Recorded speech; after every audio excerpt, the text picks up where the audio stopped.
Welcome to Tamil kitchen. இன்றைக்கி நம்ம என்ன பார்க்க போகிறோம்னா கருவாடு முட்டை வறுவல் பார்க்க போகிறோம். கருவாடு வாஷ் பண்ணி எடுத்து வச்சாச்சு. சின்ன வெங்காயம், மீடியமான சைஸ் தக்காளி, 3 முட்டை.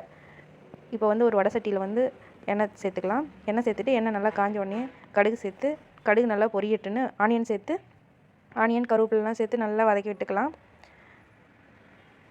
நல்லா கிளறி விடுங்க. ஒரு 5 நிமிஷம் போல் நல்லா கிளறி விட்டுட்டு தக்காளி சேர்த்து உப்பு கொஞ்சம் சேர்த்து நல்லா கிளறி விடுங்க. தக்காளி பழம் வேகிற வரைக்கும் நல்லா கிளறி விடுங்க. இப்போ தக்காளி பழம் நல்லா வெந்துருச்சு. இப்போ வந்து கருவாடு சேர்த்துக்கலாம். கருவாடு சேர்த்துட்டு கொஞ்சமாக மஞ்சள் தூள், காஷ்மீரி மிளகாய் தூள். நான் எதுக்கு எல்லாத்துக்கும் காஷ்மீரி மிளகாய் தூள் போடுறேன்னா காரம் அதிகமாக இருக்காது, அதனால். அப்புறம் கொஞ்சமாக கறி மசாலா தூள், தேவையான அளவு சால்ட்டு சேர்த்து நல்லா கிளறி விடுங்க. தண்ணி கொஞ்சம் ஊற்றி இப்போ வந்து நல்லா வேகட்டும். ஒரு 5 நிமிஷம் 10 நிமிஷம் போல் நல்லா வேகட்டும். தண்ணி இன்னும் சுண்டலை. தண்ணி வந்து நல்லா ட்ரை ஆகணும். நல்லா தண்ணி ட்ரை ஆன வேட்டி நம்ம எடுத்து வச்சுருந்த 3 முட்டையை உடச்சி ஊற்றி நல்லா கிளறி விடுங்க.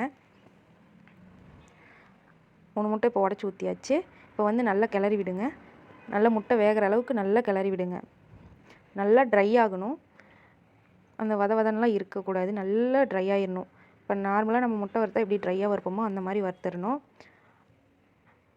ஒரு 5 நிமிஷம் போல் நல்லா வறுத்துருங்க. இப்போ பாருங்கள் நல்லா ட்ரை ஆயிடுச்சு.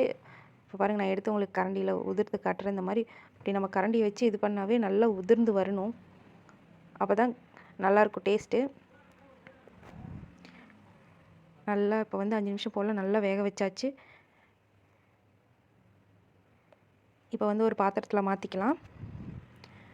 கண்டிப்பாக நீங்கள் வீட்டில் ட்ரை பண்ணி பாருங்கள். உங்கள் வீட்டு குட்டீஸ்க்கெலாம் செஞ்சு கொடுங்க. டேஸ்ட்டு சூப்பராக இருக்கும். கண்டிப்பாக நீங்கள் வீட்டில் ட்ரை பண்ணி பார்க்கணும். சேனலை சப்ஸ்கிரைப் பண்ணிக்கோங்க. வீடியோ பார்த்ததுக்கு தேங்க்யூ.